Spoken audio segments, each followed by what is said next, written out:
नमस्कार दोस्तों, स्वागत है आपका धर्मलोक में।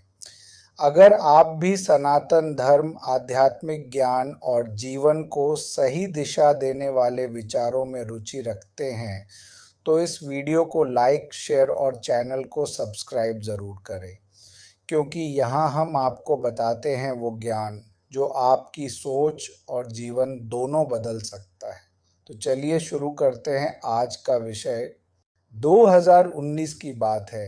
केदारनाथ के रास्ते पर एक पहाड़ी की चोटी पर, जहां रास्ता खत्म होता था और आकाश शुरू होता था, एक युवक बैठा था। नाम था विक्रम।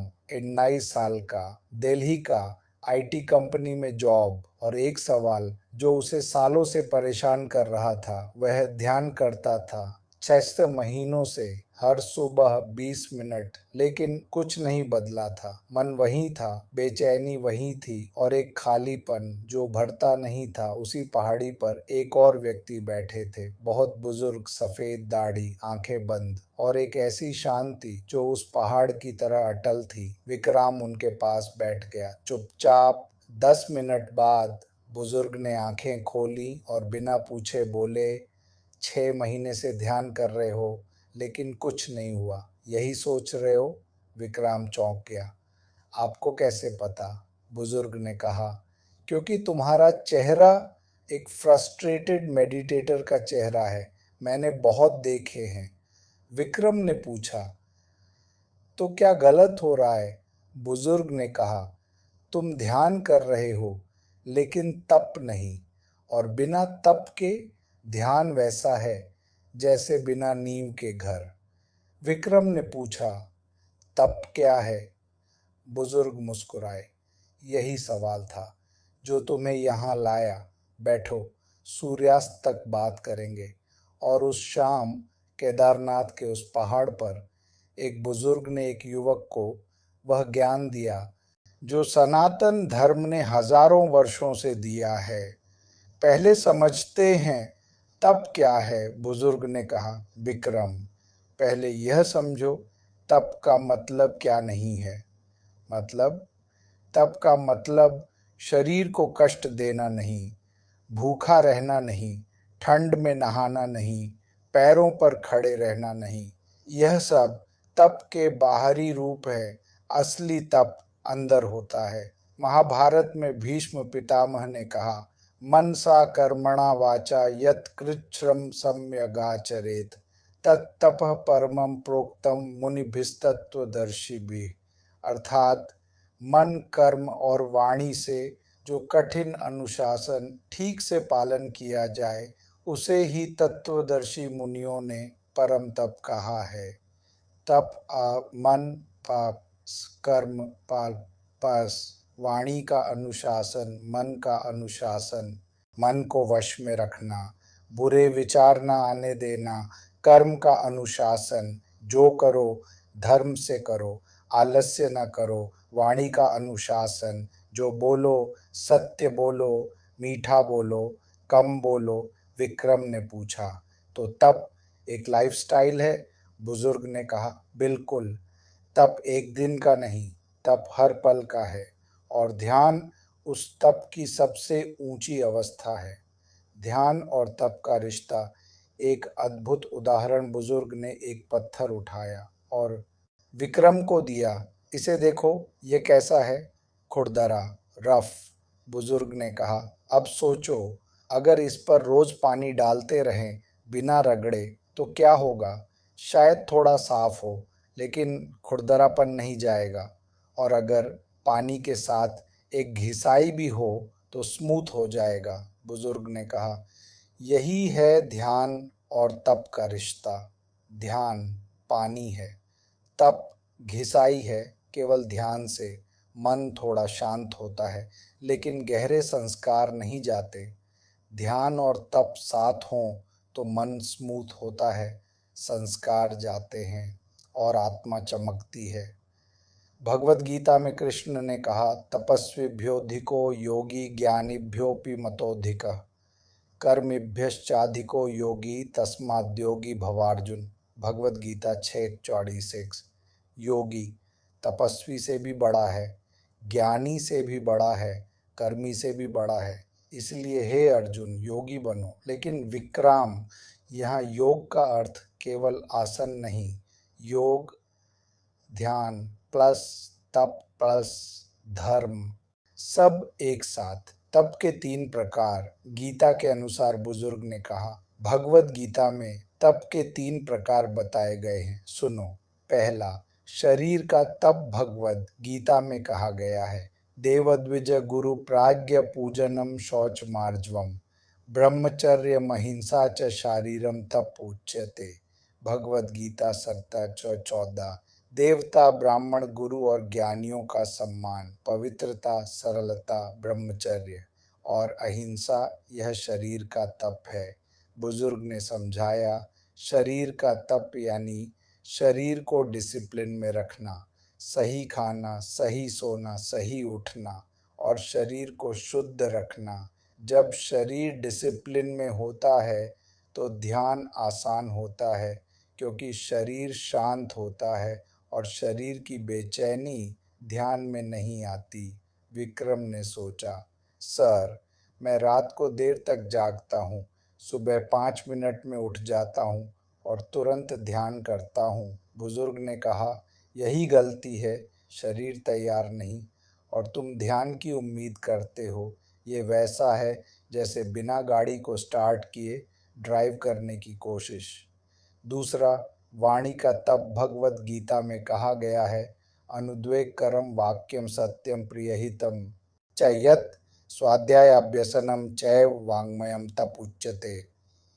भगवत गीता 17:15। जो वाणी किसी को कष्ट न दे, सत्य हो, प्रिय हो, हितकर हो और स्वाध्याय का अभ्यास हो, यह वाणी का तप है। बुजुर्ग ने कहा, विक्रम, तुम दिन में कितने घंटे बोलते हो? बहुत। ऑफिस में, दोस्तों से, सोशल मीडिया पर, और उसमें से कितना यूजफुल था? विक्रम ने सोचा, शायद 20%, बाकी 80% गॉसिप, कंप्लेंट्स, टाइम पास। बुजुर्ग ने कहा, यही वाणी का तप नहीं है। जब हम व्यर्थ बोलते हैं तो एनर्जी वेस्ट होती है और ध्यान में और वही एनर्जी चाहिए जो हमने गॉसिप में खर्च की। तीसरा, मन का तप भगवत गीता में कहा गया है। मनः प्रसाद सौम्यत्व मौनमात्म विनिग्रह भाव संशुद्धिरित्येतत् तपोमान समुच्यते। भगवत गीता 17:16। मन की प्रसन्नता, सौम्यता, मौन, आत्म संयम और भावों की शुद्धि, ये मन का तप है। बुजुर्ग ने कहा, यह सबसे कठिन तप है और सबसे जरूरी भी। विक्रम, जब तुम ध्यान में बैठते हो तो मन में क्या आता है? सब कुछ। ऑफिस, फेसबुक, कल की मीटिंग, पुरानी बातें। यही प्रॉब्लम है, मन का तप नहीं है। इसलिए ध्यान में मन शांत नहीं होता। मन का तप यानी दिन भर मन को ट्रेन करना, नकारात्मक विचारों को आने ही मत दो, या आए तो ऑब्जर्व करो, रिएक्ट मत करो। यही मन का तप है। तप के बिना ध्यान। एक और उदाहरण बुजुर्ग ने कहा, विक्रम, एक और उदाहरण सोचो। एक नदी है जो हर रोज एक ही जगह बहती है, लेकिन उसके किनारे पर हर रोज नया कचरा डाला जाता है। अगर नदी बहती रहे लेकिन कचरा डालना बंद न हो तो क्या होगा? नदी कभी साफ नहीं होगी। वैसे ही ध्यान नदी है और दिन का गलत आचरण कचरा है। अगर रात को ध्यान करो लेकिन दिन भर झूठ बोलो, बुरा सोचो, व्यर्थ बोलो, तो ध्यान उस कचरे को साफ करने में लग जाता है और आगे नहीं जाता। लेकिन जब तप हो, कचरा आएगा ही नहीं और ध्यान आगे जाएगा और गहरा होता जाएगा। ध्यान और तप का सही क्रम तो सर, क्या पहले करना चाहिए, तप या ध्यान? बुजुर्ग ने कहा, दोनों साथ। लेकिन अगर ऑर्डर बताऊं तो पहले शरीर का तप। सुबह जल्दी उठो, ब्रह्म मुहूर्त में स्नान करो, शुद्ध खाओ। दूसरा, वाणी का तप, कम बोलो, सत्य बोलो, मीठा बोलो।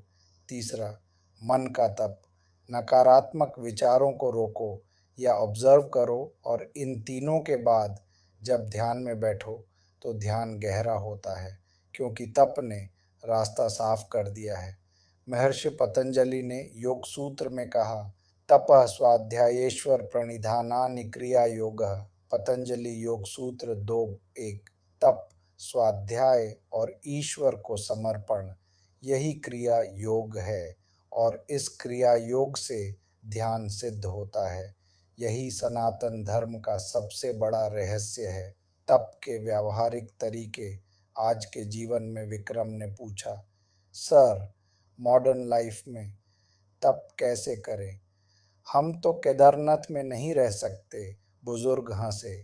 तप केदारनाथ में नहीं होता। तप तुम्हारे ऑफिस में होता है, तुम्हारे घर में होता है, तुम्हारे दिल में होता है। शरीर का तप आज से ब्रह्म मुहूर्त में उठो, 4:30 से 5 बजे ठंडे पानी से स्नान करो या कम से कम ठंडे पानी से मुंह धो। सात्विक भोजन, कम तेल, कम मसाला, कम मांस। रात को जल्दी सो। 10 बजे से पहले सुबह फोन देर से उठाओ। कम से कम 30 मिनट बाद वाणी का तप आज से। एक दिन में 1 घंटा मौन, बिना किसी कारण के गॉसिप बंद। पूरी तरह जो बोलो सोच कर बोलो। सोशल मीडिया पर कम बोलो, कम टाइप करो। जो बोलो सत्य और मीठा बोलो। मन का तप आज से। जब नकारात्मक विचार आए, ऑब्जर्व करो, रिएक्ट मत करो। हर रात एक डायरी, आज के नकारात्मक विचार लिखो और छोड़ दो। जब गुस्सा आए 10 सांसें लो, फिर बोलो। किसी के बारे में बुरा सोचने से पहले रुको। हर सुबह एक पॉजिटिव संकल्प, आज मैं यह करूंगा। विक्रम का बदलाव। केदारनाथ के बाद सूर्यास्त हो रहा था। केदारनाथ के पहाड़ पर आकाश नारंगी था और विक्रम बहुत शांत था। सर, एक सवाल, आप यहाँ कब से हैं? बुजुर्ग ने कहा, 30 साल। 30 साल यहाँ पहाड़ पर? हाँ। पहले 10 साल केवल तप, अगले 10 साल केवल ध्यान, और अब दोनों एक हो गए हैं। विक्रम ने पूछा, अब कैसा लगता है? बुजुर्ग ने कहा, अब यह पहाड़ मैं हूँ, यह आकाश मैं हूँ, यह हवा मैं हूँ, और वह ईश्वर जिसे तुम ढूंढ रहे हो वह भी मैं हूँ। यही ध्यान और तप का अंतिम फल है। विक्रम उठा और प्रणाम किया। सर, आपका नाम? बुजुर्ग ने कहा, नाम की क्या जरूरत, जो सीखा उसे जियो, और एक दिन तुम खुद वह हो जाओगे जिसे तुम ढूंढ रहे हो। विक्रम नीचे उतरा पहाड़ से, लेकिन एक चीज ऊपर ही छोड़ आया था, वह फ्रस्ट्रेशन, वह खालीपन, और उसके साथ एक नई समझ लेकर आया था। 3 महीने बाद दिल्ली में विक्रम की दिनचर्या बदल गई थी। ब्रह्म मुहूर्त में उठता था, ठंडे पानी से नहाता था, कम बोलता था, सत्य बोलता था, नकारात्मक विचारों को ऑब्जर्व करता था, और फिर 20 मिनट ध्यान करता था। और उन 20 मिनटों में जो पहले 6 महीनों में नहीं मिला था, वह मिलने लगा था। वह शांति, वह गहराई, वह कनेक्शन। एक दिन उसके कोलीग ने पूछा, विक्रम, तू बदल गया है, काल्म रहता है, क्लियर सोचता है, क्या हुआ? विक्रम ने कहा, केदारनाथ में एक बुजुर्ग से मिला था। उन्होंने कहा, ध्यान अकेला काम नहीं करता, तप भी चाहिए। बस वही कर रहा हूँ। तप? विक्रम ने मुस्कुराकर कहा, अनुशासन, अपने मन का, अपनी वाणी का, अपने शरीर का, यही तप है। और यही ध्यान की नींव है। अंतिम संदेश गहरे शांत स्वर में महर्षि पतंजलि ने कहा था, तप स्वाध्यायेश्वर प्रणिधानानि क्रिया योग। तप, स्वाध्याय और ईश्वर को समर्पण, यही क्रिया योग है। ध्यान और तप दो अलग चीजें नहीं, यह एक ही साधना के दो पहलू हैं। ध्यान और तप का संबंध, ध्यान पानी है, शुद्ध करता है, तप घिसाई है, संस्कार हटाता है। दोनों साथ आत्मा चमकती है तप के 3 प्रकार। शरीर का तप, अनुशासन, पवित्रता, सात्विक जीवन। वाणी का तप, सत्य, मीठा, कम बोलना, मन का तप। नकारात्मक विचारों पर नियंत्रणास से एक संकल्प करिए। तप का एक नियम, बस एक 21 दिन, चाहे वह हो सुबह जल्दी उठना या 1 घंटे का मौन या नकारात्मक विचार न सोचना। और देखिए 21 दिन बाद जब ध्यान में बैठेंगे वह गहराई मिलेगी जो पहले नहीं मिली थी, क्योंकि ध्यान तप की नींव पर खड़ा होता है और तप ध्यान से पूर्ण होता है। दोनों मिलकर एक ऐसी साधना बनाते हैं जो जीवन को हमेशा के लिए बदल देती है। ओम तत्सत। उम्मीद है आपको आज का यह ज्ञान जरूर पसंद आया होगा। अगर इस वीडियो से आपको कुछ सीखने को मिला हो तो इसे लाइक करें, अपने दोस्तों और परिवार के साथ शेयर करें ताकि यह ज्ञान और लोगों तक पहुंच सके। और ऐसे ही सनातन धर्म और आध्यात्मिक ज्ञान से जुड़े वीडियो देखने के लिए धर्मलोक को सब्सक्राइब करना बिल्कुल न भूलें। मिलते हैं अगले वीडियो में एक नए ज्ञान के साथ। धन्यवाद। जय श्री हरि।